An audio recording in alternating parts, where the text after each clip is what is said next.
land. More than just property. It's a promise, a provider, a source for inspiration and survival.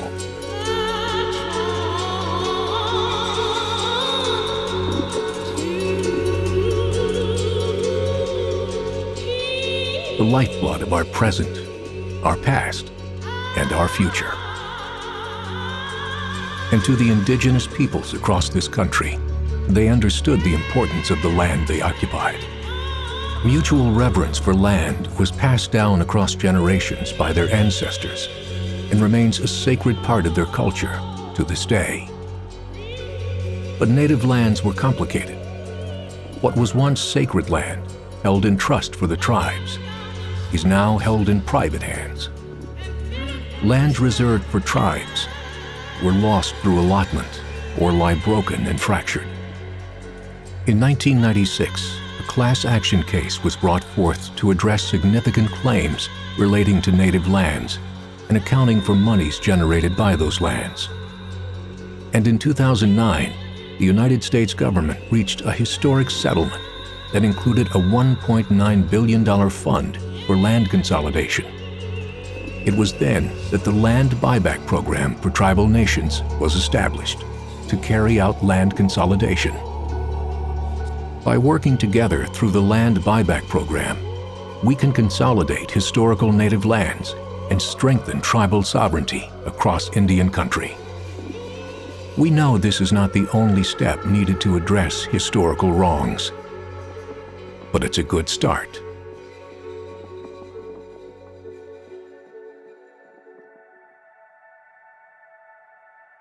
Thank you for your interest in learning more about the Land Buyback Program for tribal nations.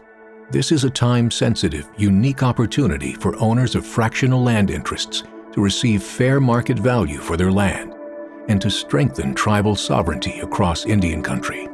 The Buyback Program implements the land consolidation component of the Cobell settlement, which provided $1.9 billion to purchase fractional interests in trust or restricted land from willing sellers at fair market value within 10 years. A few years ago, my administration reached a historic settlement with George and other American Indian farmers and ranchers, and I signed into law the historic Cobell settlement, leading to the Land Buyback Program, a $1.9 billion fund to consolidate individual Indian lands and restore them to tribal trust lands. Tribal treaty lands were broken up through the allotment policy into many separate tracts of land, and much of the land went out of trust, while the number of owners on the remaining allotted land has continued to grow exponentially with each generation. Land fractionation is a serious problem in Indian country. As individual allotted tracts of tribal land are passed down through generations, they gain more and more owners. In fact, many allotments now have hundreds and even thousands of individual owners.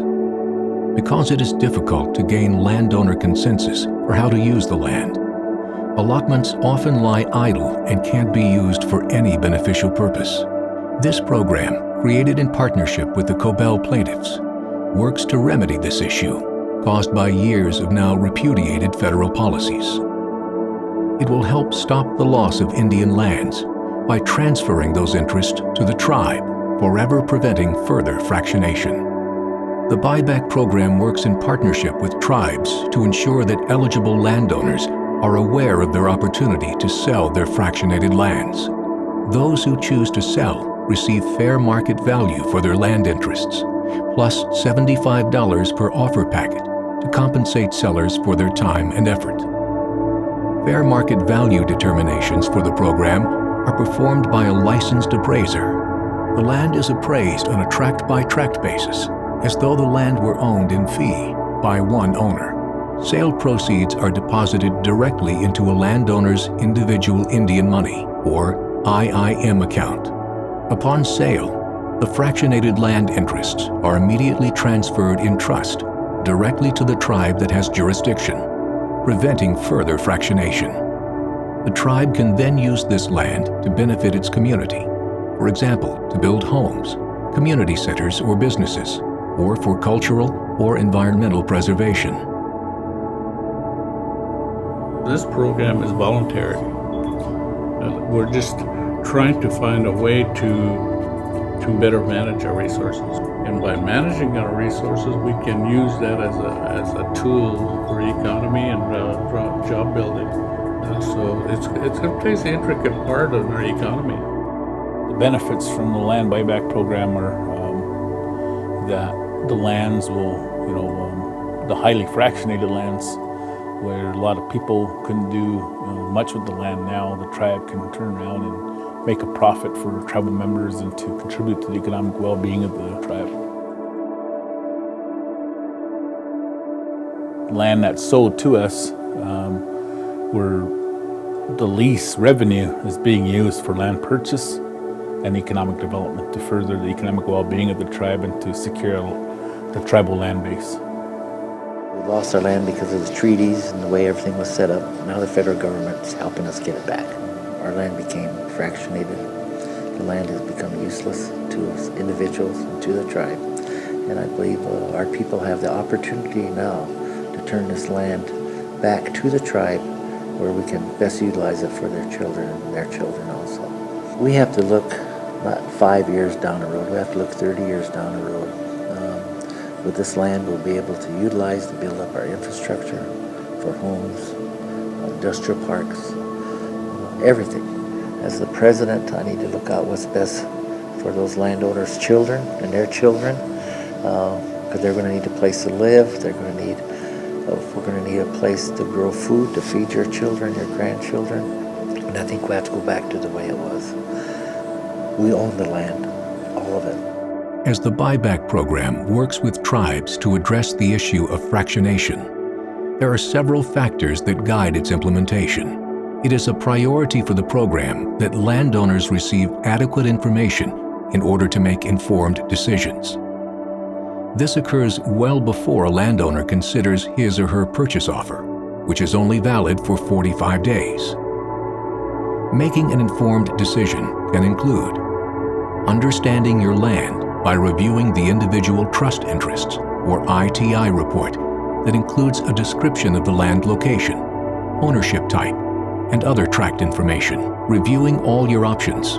In addition to the unique opportunity associated with the Buyback program, owners may want to consider writing a will to leave all of their interest to an heir or the tribe, gifting interests to an heir or tribe, selling or buying interest to or from co-owners, exchanging their interest with the tribe, or creating a joint tenancy for their interest by will or deed. Considering the financial implications from a potential sale, it is important that landowners think strategically about whether or not to sell their land, and if so, how to use the funds they receive.